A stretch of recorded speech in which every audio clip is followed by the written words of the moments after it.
Keutamaan ilmu, belajar dan mengajar. Dalil-dalil Al-Quran dan hadis tentang ilmu, belajar dan mengajar. Assalamualaikum warahmatullahi wabarakatuh. Bismillah, alhamdulillah, wassalatu wassalamu ala rasulillah wa ala alihi wa sahbihi wa mawalah.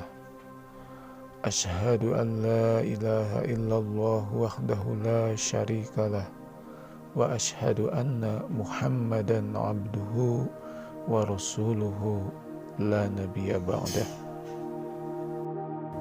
Tentang keutamaan ilmu, belajar dan mengajar, dalil Al-Quran sangatlah banyak. Di antaranya firman Allah Subhanahu wa Ta'ala sebagai berikut. Pertama, surat Toha ayat 114. A'udzu billahi minasy syaithanir rajim. Bismillahirrahmanirrahim. Fata'ala Allahul malikul haq wa la ta'jal bil qur'ani min qabli ay yuqda ilaika wahyuh wa qur rabbi zidni ilma. Artinya, maka maha tinggi Allah, Raja yang sebenar-benarnya, dan janganlah engkau Muhammad tergesa-gesa membaca Al-Quran sebelum selesai diwahyukan kepadamu, dan katakanlah, ya Tuhanku, tambahkanlah ilmu kepadaku. Rasulullah Shallallahu Alaihi Wasallam, seorang nabi yang senantiasa mendapat bimbingan dari sumber ilmu, yaitu Allah Subhanahu wa Ta'ala, masih diperintahkan untuk berdoa agar minta ditambahkan ilmu. Ini menandakan betapa pentingnya ilmu. Kedua, surat Al-Kahfi ayat 66. Qala lahu Musa hal attabi'uka ala an tu'allimani mimma ullimta rusyda. Yang artinya, Musa berkata kepadanya, bolehkah aku mengikutimu agar engkau mengajarkan kepadaku ilmu yang benar yang telah diajarkan kepadamu untuk menjadi petunjuk? Nabi Musa alaihissalam, seorang nabi yang dikenal kalimullah, nabi yang berbicara langsung dengan Allah, masih minta diajarkan tentang suatu ilmu kepada Nabi Khidir alaihissalam. Ini juga mengisyaratkan betapa pentingnya ilmu dan belajar. Ketiga, surat Az-Zumar ayat 9. Amman huwa qanitun ana al-laili sajidaw wa qa'iman yakhdarul akhirah wa yarju rahmata rabbih. Qul hal yastawil ladzina ya'maluna wal ladzina la ya'lamun. Innama yatadakkaru ulul albab. Artinya, apakah kamu orang musyrik yang lebih beruntung, ataukah orang yang beribadah pada waktu malam dengan sujud dan berdiri karena takut kepada azab akhirat dan mengharap rahmat Tuhannya? Katakanlah, apakah sama orang-orang yang mengetahui dengan orang-orang yang tidak mengetahui? Sebenarnya hanya orang yang berakal sehat yang dapat menerima pelajaran. Pada ayat ini Allah bertanya, apakah sama orang-orang yang mengetahui dengan orang-orang yang tidak mengetahui? Pertanyaan ini bukan untuk dijawab, melainkan untuk menyadarkan pihak yang ditanya bahwa betapa bedanya orang yang tahu dan orang yang tidak tahu. Namun hal ini hanya akan bisa dipahami oleh mereka yang masih mau menggunakan akal sehat. Keempat, surat Fatir ayat 28.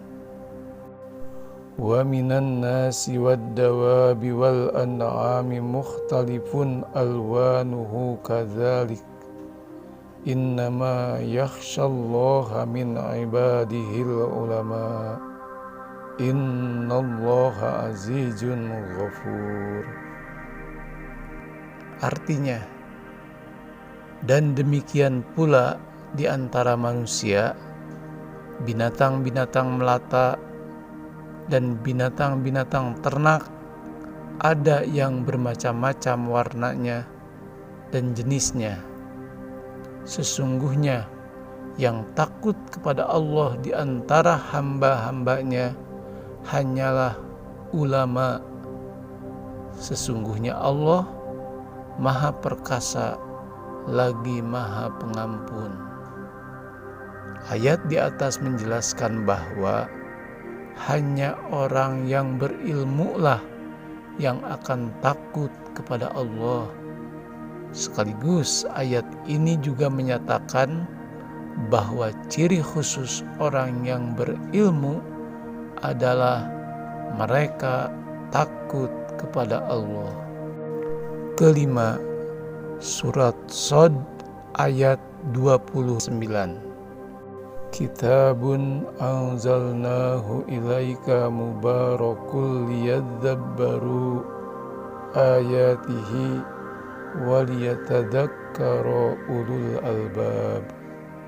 8. Artinya, ini adalah sebuah kitab yang kami turunkan kepadamu penuh dengan berkah, supaya mereka memperhatikan ayat-ayatnya dan supaya mendapat pelajaran orang-orang yang mempunyai pikiran. Ayat ini menjelaskan bahwa kitab Allah diturunkan agar orang-orang yang mempunyai pikiran mendapat pelajaran. 6. Surat Ar-Ra'd ayat 16. Qul man rabbus samawati wal ardi qulillah qul afattakhadtum min dunihi awliya'a wa la yamlikuna li anfusihim naf'aw wa la dharra qul hal yastawil a'ma wal basiru am hal yastawil dhulumatu wan nur am ja'alu lillahi syuraka'a khalaqu ka khalqihi fatashabahal khalqu alaihim qulillahu khaliqu kulli syai'in wa huwal wahidul qahhar. Artinya, katakanlah Muhammad, siapakah Tuhan langit dan bumi? Katakanlah Allah. Katakanlah, pantaskah kamu mengambil pelindung-pelindung selain Allah, padahal mereka tidak kuasa mendatangkan manfaat ataupun menolak mudarat bagi dirinya sendiri? Katakanlah, samakah orang yang buta dengan orang yang dapat melihat? Atau samakah yang gelap dengan yang terang? Apakah mereka menjadikan sekutu-sekutu bagi Allah yang dapat menciptakan seperti ciptaannya, sehingga kedua ciptaan itu serupa menurut pandangan mereka? Katakanlah, Allah adalah pencipta segala sesuatu, dan Dia Tuhan yang Maha Esa, Maha Perkasa. Di sini Allah menjelaskan bahwa perbedaan orang yang berilmu dan tidak berilmu seperti perbedaan orang yang dapat melihat dan orang yang buta. Ketujuh, surat Ali Imran ayat 7. Huwallazi anzala 'alaikal kitaba minhu ayatum muhkamatun hunna ummul kitabi wa ukharu mutasyabihat. Fa ammal ladzina fi qulubihim zaygun fayattabi'una ma tasyabaha minhu ibtiga'al fitnati wabtiga'a ta'wilih wa ma ya'lamu ta'wilahu illallah warrashihuna fil ilmi yaquluna amanna bih kullum min indi rabbina wa ma yadzakkaru illa ulul albab. Artinya, Dialah yang menurunkan kitab Al-Quran kepadamu Muhammad. Di antaranya ada ayat-ayat yang muhkamat. Itulah pokok-pokok kitab Al-Quran. Dan yang lain mutasyabihat. Adapun orang-orang yang dalam hatinya condong pada kesesatan, mereka mengikuti yang mutasyabihat untuk mencari-cari fitnah dan untuk mencari-cari takwilnya. Padahal tidak ada yang mengetahui takwilnya kecuali Allah. Dan orang-orang yang ilmunya mendalam berkata, kami beriman kepadanya, Al-Quran. Semuanya dari sisi Tuhan kami. Tidak ada yang dapat mengambil pelajaran kecuali orang yang berakal. Orang-orang yang ilmunya mendalam dan memiliki kejujuran akan beriman pada Al-Quran dan percaya semuanya wahyu dari Allah. Kedelapan, surat Al-Mujadalah ayat 11. Ya ayyuhalladzina amanu idza qila lakum tafassahu fil majalis fafsahu yafsahillahu lakum wa idza qila ansuju fansuju yarfa'illahu alladzina amanu minkum walladzina utul ilma darajat wallahu bima ta'maluna khabir. Artinya, wahai orang-orang yang beriman, apabila dikatakan kepadamu, berilah kelapangan di majelis-majelis, maka lapangkanlah. Niscaya Allah akan memberi kelapangan untukmu.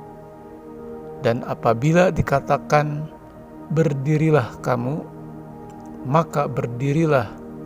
Niscaya Allah akan mengangkat derajat orang-orang yang beriman di antaramu dan orang-orang yang diberi ilmu beberapa derajat. Dan Allah Maha Teliti apa yang kamu kerjakan.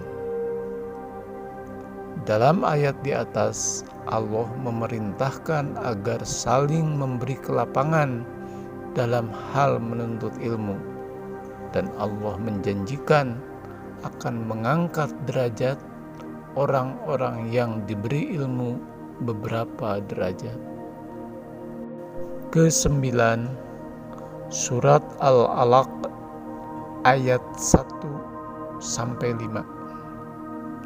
Iqra bismi rabbikal ladzi khalaq, khalaqal insana min 'alaq. Iqra wa rabbukal akram, alladzi 'allama bil qalam, 'allamal insana ma lam ya'lam. Artinya, bacalah dengan menyebut nama Tuhanmu yang menciptakan. Dia telah menciptakan manusia dari segumpal darah. Bacalah, dan Tuhanmulah yang Maha Pemurah, yang mengajar manusia dengan perantaraan kalam. Dia mengajarkan kepada manusia apa yang tidak diketahuinya. Belajar dan mengajar adalah bagian dari kehidupan manusia, dari sejak lahir sampai meninggal dunia. Karena pada dasarnya Allah senantiasa mengajarkan manusia apa yang tidak diketahuinya, yang mengajarkannya dengan perantaraan kalam, baik yang berupa tulisan dan perkataan maupun yang berupa keadaan. Ke-10, surat Ali Imran ayat 18. Syahidallahu annahu la ilaha illa huwa wal malaikatu wa ulul ilmi qa'iman bil qis. La ilaha illa huwal azizul hakim. Artinya, Allah menyatakan bahwa tidak ada Tuhan melainkan Dia yang berhak disembah, yang menegakkan keadilan. Para malaikat dan orang-orang yang berilmu juga menyatakan yang demikian itu. Tidak ada Tuhan melainkan Dia yang berhak disembah, yang Maha Perkasa lagi Maha Bijaksana. Di sini Allah mensejajarkan orang-orang yang berilmu dengan para malaikat dalam hal kesaksiannya tentang keesaan Allah. Adapun hadis tentang ilmu, belajar dan mengajar juga cukup banyak. Di antaranya sebagai berikut. Pertama, perintah menuntut ilmu. Rasulullah Shallallahu Alaihi Wasallam bersabda, yang artinya menuntut ilmu itu wajib atas setiap muslim. Hadis riwayat Ibnu Majah dari sahabat Anas bin Malik radhiyallahu anhu. Dalam hadis lainnya, Rasulullah Shallallahu Alaihi Wasallam bersabda, belajarlah kamu semua dan mengajarlah kamu semua, dan hormatilah guru-gurumu, serta berlaku baiklah terhadap orang yang mengajarkanmu. Hadis riwayat Tabrani. Kedua, dimudahkan jalan menuju surga. Dari Abu Hurairah radhiyallahu anhu, Rasulullah Shallallahu Alaihi Wasallam bersabda, yang artinya, barang siapa menelusuri jalan untuk mencari ilmu padanya, Allah akan memudahkan baginya jalan menuju surga. Hadis riwayat Muslim. Ketiga, ilmu yang bermanfaat adalah amalan yang tidak putus setelah wafat. Rasulullah SAW bersabda, jika seorang manusia meninggal, terputuslah amalnya, kecuali dari 3 hal: sedekah jariah, ilmu yang bermanfaat, atau anak soleh yang berdoa untuknya. Hadis riwayat Muslim. Keempat, ilmu adalah warisan para nabi. Hal ini sebagaimana dinyatakan oleh hadis yang artinya para ulama adalah pewaris para nabi. Sesungguhnya para nabi tidak mewariskan dinar ataupun dirham, tetapi mewariskan ilmu. Maka dari itu, barang siapa mengambilnya, ia telah mengambil bagian yang cukup. Hadis riwayat Abu Daud, Tirmidzi, dan Ibnu Majah. Kelima, orang berilmu tidak terlaknat. Rasulullah SAW bersabda, ketahuilah bahwa sesungguhnya dunia itu terlaknat dan terlaknat pula isinya, kecuali berzikir kepada Allah dan ketaatan kepadanya, orang berilmu dan orang yang belajar. Hadis riwayat Tirmidzi, derajat hadis hasan. Keenam, pahala yang berlipat. Sebagaimana sabda Rasulullah SAW, siapa yang mengajak kepada petunjuk, maka dia mendapatkan pahala seperti pahala orang yang mengikutinya tanpa mengurangi pahalanya sedikit pun. Hadis riwayat Muslim. Ketujuh, ilmu lebih baik daripada amal. Keutamaan ini tertuang dalam hadis yang berbunyi, sungguh kalian sekarang benar-benar berada di sebuah zaman yang banyak orang-orang faqihnya, sedikit para penceramahnya, banyak para pemberi dan sedikit para peminta-minta. Amal di masa ini lebih baik daripada ilmu. Akan datang suatu zaman nanti di mana sedikit orang-orang faqihnya, banyak para penceramahnya, sedikit para pemberi, dan banyak para peminta-minta. Ilmu di masa itu lebih baik daripada amal. Hadis riwayat Tabrani dengan derajat yang sahih. Kesembilan, menuntut ilmu ibarat haji sempurna.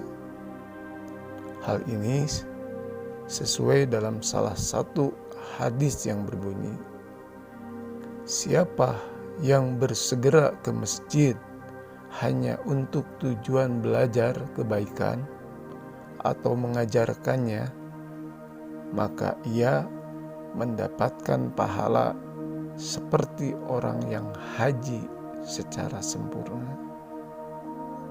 Hadis riwayat Tabrani dalam Al-Mu'jam Al-Kabir dengan derajat yang sahih.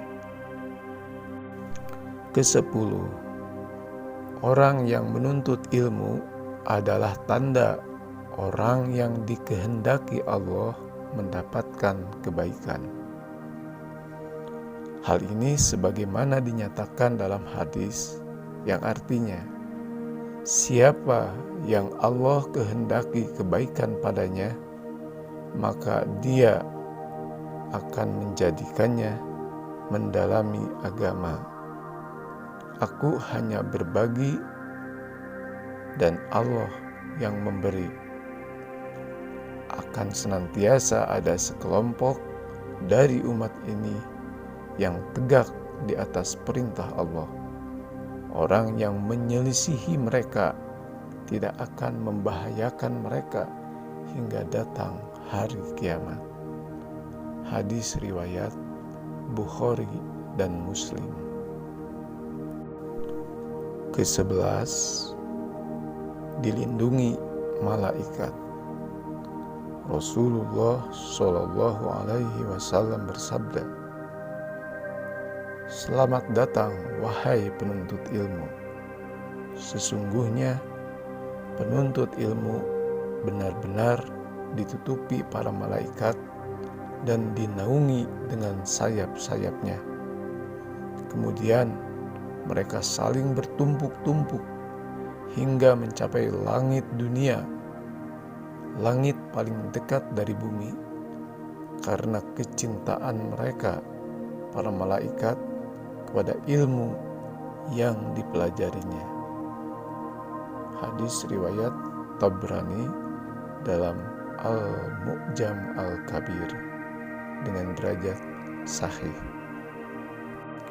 Ke-12, penduduk langit dan bumi memintakan ampun.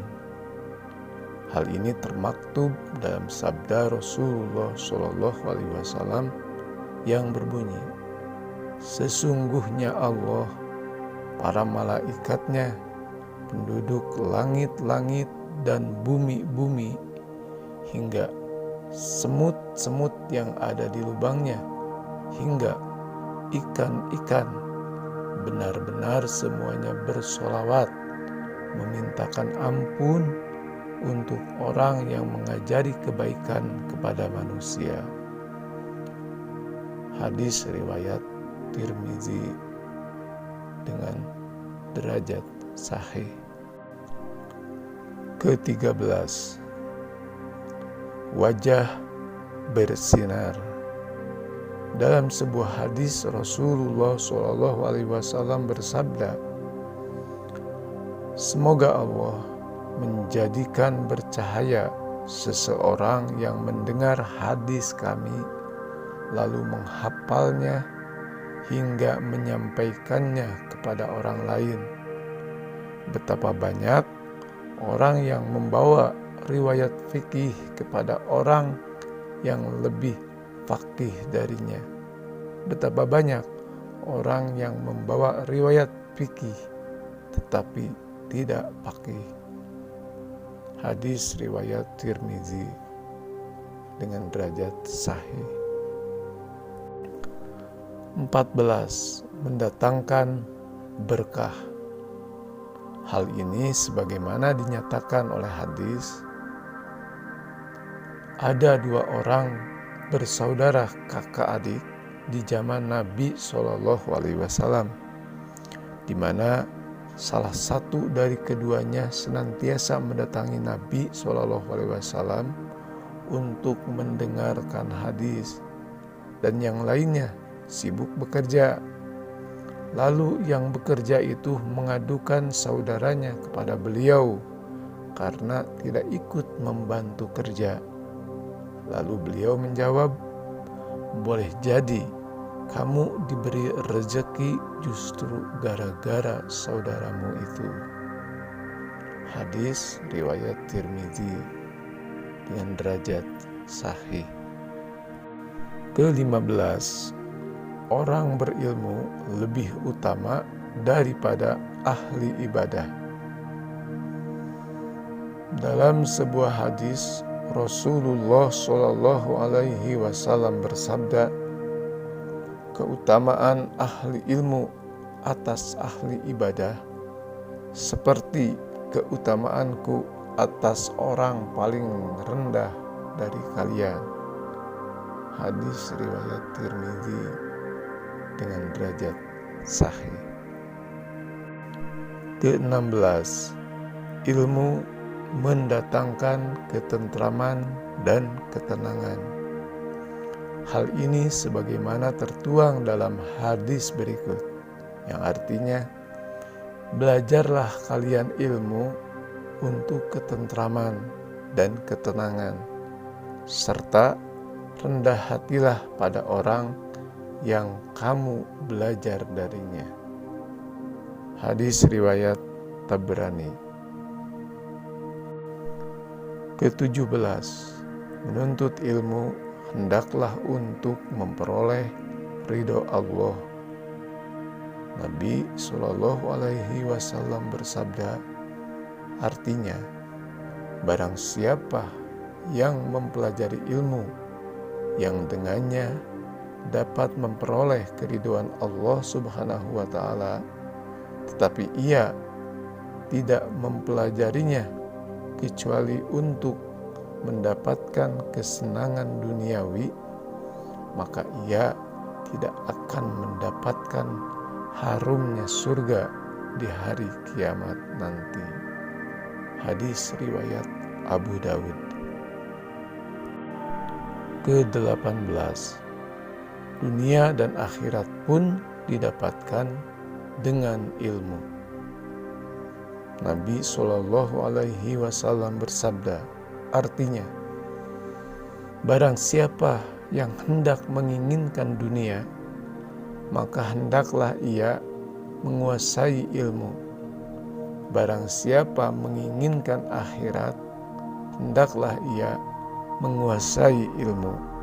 Dan barang siapa yang menginginkan keduanya, dunia dan akhirat, hendaklah ia menguasai ilmu. Hadis riwayat Ahmad. Ke-19, memiliki ilmu dianjurkan sebelum bertindak. Nabi SAW bersabda, artinya, berilmulah sebelum kamu berbicara, beramal, atau beraktivitas. Hadis riwayat Bukhari. Adapun keutamaan ilmu belajar dan mengajar menurut Athar diantaranya sebagai berikut. Umar radhiyallahu anhu berkata, barang siapa yang menyampaikan sebuah hadis, lalu hadis itu diamalkan, maka ia mendapat pahala amal seperti pahala orang yang mengamalkan amal tersebut. Abu Darda radhiyallahu anhu berkata, barang siapa memandang bahwa pergi pada pagi hari untuk mencari ilmu bukanlah jihad, maka pikiran dan akalnya telah berkurang.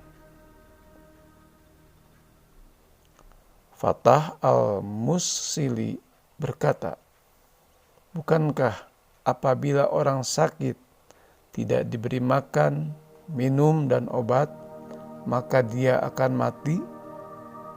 Begitu juga dengan hati.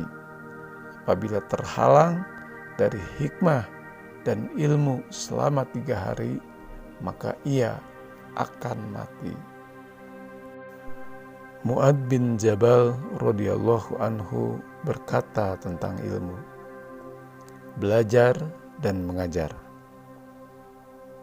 Pelajarilah ilmu, sungguh mempelajari ilmu untuk Allah adalah kebaikan. Menuntut ilmu merupakan sebuah ibadah. Mengkaji ilmu merupakan tasbih. Membahasnya merupakan jihad. Mengajarkan kepada orang yang tidak mengetahuinya merupakan sedekah. Dan mendermakannya pada ahlinya merupakan amal yang mendekatkan diri kepada Allah. Ilmu merupakan teman dalam kesendirian, sahabat dalam kesepian, petunjuk menuju agama, pembentuk kesabaran, dalam menghadapi kesenangan dan kesengsaraan. Pembantu bagi orang-orang yang bersahabat, teman bagi orang-orang yang berteman, dan penerang menuju jalan ke surga. Dari ilmu, Allah akan mengangkat derajat beberapa kaum. Allah menempatkan mereka dalam kebaikan sebagai pemimpin, para pemberi petunjuk menuju kebaikan. Jejak-jejak mereka diikuti, perbuatan-perbuatan mereka diperhatikan. Para malaikat pun ingin bersahabat dengan mereka dan mengusap mereka dengan sayap-sayapnya.